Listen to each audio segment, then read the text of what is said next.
Hey guys, দেখো আমি ready হয়ে গেছি, আমি বেরোবো একটা জায়গায়। তা চলো আমার সাথে থাকো, ব্লগটা প্লিজ প্লিজ সবাই পুরোটা দেখো। দেখো আমার ফাইনাল লুকটা কেমন লাগছে।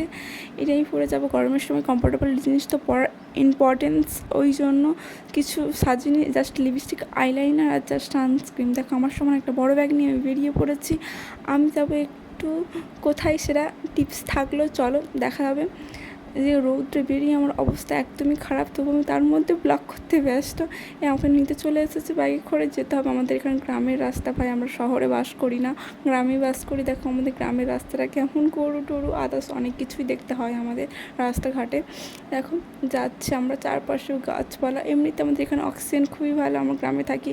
রোডে ওঠার সময় একটা সমস্যা হলো যে ওখানে ইনব্যালেন্স হয়ে গেছিলো বাইকটা, তারও কোনো ব্যাপার না, পাকা ড্রাইভার, ওকে রোডে উঠে গেছি। চলো আমার রোড দেখেছো কত ফাঁকা, কলকাতার মতন জ্যাম নেই, পুরো ফাঁকা ইজি রোড। আমার যেতে খুবই সুবিধা হয়, অতটা অসুবিধা থাকে না।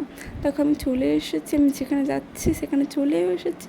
আসার পরে দেখো আমি কোথায় যাচ্ছি, বাইকটা দাঁড় করাবো, দাঁড় করে ওপারে যাবো। তো গাড়ি, রাস্তা পাশ হতে এত ভয় লাগে, গাড়ি দেখলেই আমার ভয় লাগে, কিছু করার নেই, তো পাশ হতেই হবে। দেখো বের হয়ে যাবো ভয় করে করে, দেখো কত ওটা দৌড়াচ্ছি আমি, ওটা দৌড়িয়ে ওপারে হয়ে গেলাম, গিয়ে চলে এসেছি এটিএমে টাকা তুলতে। আমি কত টাকা তুলবো জানার জন্য প্লিজ আমার সাথে থাকো।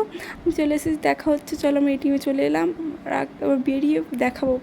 দেখো ফাইনালি আমি চলেও এসেছি বাড়ি। দেখো আমি কত টাকা তুলেছি সেটা আমি তোমাকে শেয়ার করছি। এর মধ্যে কত টাকা থাকতে হবে, এই গরিব মানুষ, বেশি টাকা পয়সা নেই, তবুও ইম্পর্টেন্ট দরকার ছিল, ওই জন্য টাকাটা আমাকে তুলতে হয়েছে। দেখো এর মধ্যে ইদানিং 10,000-এর কাছে আছে।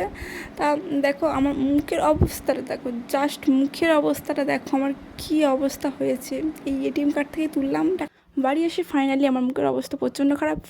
প্লিজ আমার চ্যানেলটা সাবস্ক্রাইব করে আমার সাথে থেকো।